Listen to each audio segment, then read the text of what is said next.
Yummy അടുക്കളയിലേക്ക് സ്വാഗതം. ഞാൻ ഇന്നിവിടെ ഒരു ഫിഷ് ഫ്രൈ ആണ് കാണിക്കുന്നത്. Mangalore style fish fry. ഇതെങ്ങനെയാണ് ഉണ്ടാക്കുന്നതെന്ന് നമുക്ക് നോക്കാം. ഇതിനായി ഞാനിവിടെ 3 അയല കഴുകി വൃത്തിയാക്കി വരഞ്ഞെടുത്ത് വെച്ചിട്ടുണ്ട്. നമ്മൾക്ക് ഇഷ്ടമുള്ള ഏത് മീൻ വേണമെങ്കിലും ഈ ഫിഷ് ഫ്രൈ ഉണ്ടാക്കാൻ ഉപയോഗിക്കാവുന്നതാണ്. ഇനി നമുക്കിതൊന്ന് മാരിനേറ്റ് ചെയ്തെടുക്കാം. അതിനായി ഒരു മസാല തയ്യാറാക്കണം. മസാലയ്ക്ക് വേണ്ടി നമുക്കൊരു മിക്സി ജാറിലേക്ക് ഒരു ചെറിയ കഷ്ണം ഇഞ്ചി അരിഞ്ഞത്, ഒരു 5 അല്ലി വെളുത്തുള്ളി, 1/2 ടീസ്പൂൺ മഞ്ഞൾപ്പൊടി, 2 ടീസ്പൂൺ മുളക് പൊടി,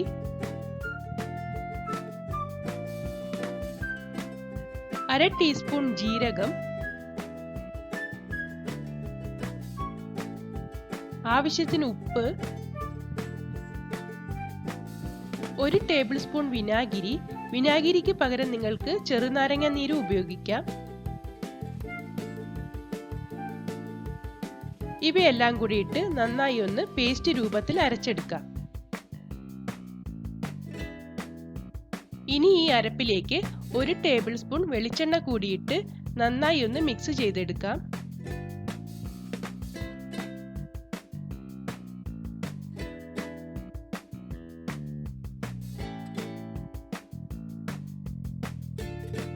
ഇപ്പോൾ ഇവിടെ മസാല തയ്യാറായിട്ടുണ്ട്.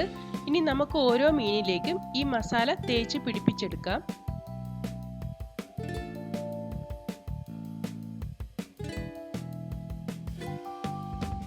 മീനിന്റെ എല്ലാ ഭാഗത്തേക്കും മസാല എത്തുന്ന രീതിയിൽ നന്നായി തേച്ച് പിടിപ്പിച്ചു കൊടുക്കണം.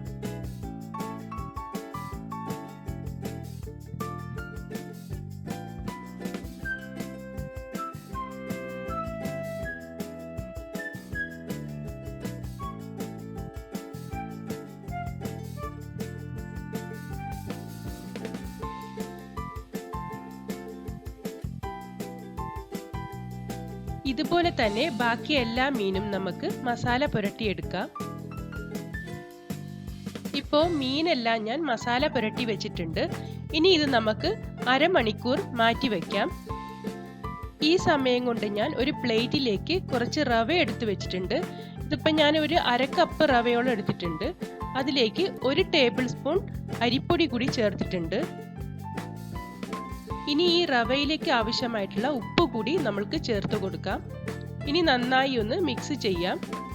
റവ എടുക്കുന്നത് നമ്മൾ എത്ര മീൻ എടുക്കുന്നോ ആ ഒരു അളവ് അനുസരിച്ചിട്ട് വേണം നമ്മൾക്ക് റവ എടുക്കാൻ വേണ്ടി.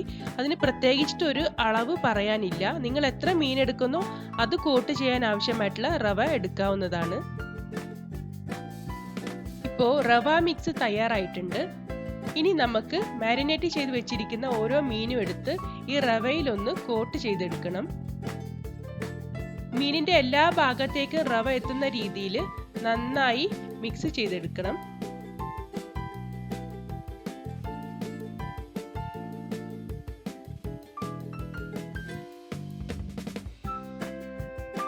ഇതേപോലെ തന്നെ ബാക്കി എല്ലാ മീനുകളും നമുക്ക് റവ കോട്ട് ചെയ്തെടുക്കാം.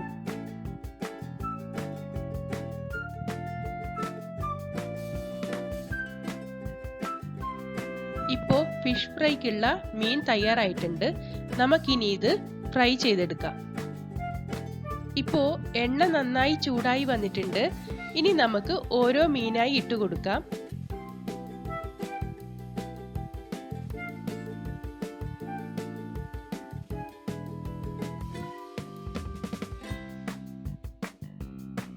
നമ്മളിത് ഫ്രൈ ചെയ്തെടുക്കുന്നത് മീഡിയം ഫ്ലെയിമിലിട്ടിട്ട് വേണം.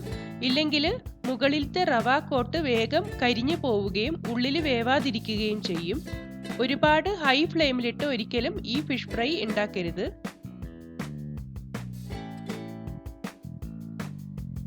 ഇപ്പോൾ ഒരു ഭാഗം വെന്തിട്ടുണ്ട്. ഇനി നമുക്കിതൊന്ന് തിരിച്ചിട്ട് കൊടുക്കാം.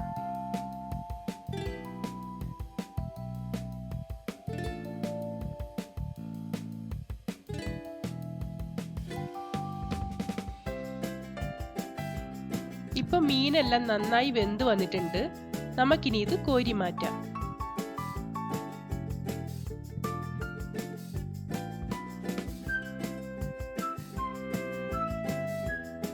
മാംഗ്ലൂർ സ്റ്റൈൽ ഫിഷ് ഫ്രൈ ഇവിടെ റെഡി ആയിട്ടുണ്ട്. സാധാരണ നമ്മൾ ഉണ്ടാക്കുന്ന ഫിഷ് ഫ്രൈയിൽ നിന്നും കുറച്ചുകൂടി വ്യത്യസ്തമായിട്ടുള്ള ഒരു ഫിഷ് ഫ്രൈ ആണിത്. എല്ലാവർക്കും ഇഷ്ടപ്പെടുന്ന ഒരു ടേസ്റ്റോട് കൂടിയിട്ടുള്ള ഒരു ഫിഷ് ഫ്രൈ ആണിത്. എന്തായാലും നിങ്ങൾക്ക് എല്ലാവർക്കും ഇഷ്ടപ്പെടുന്നതായിരിക്കും. നിങ്ങളൊന്ന് ട്രൈ ചെയ്ത് നോക്കുക.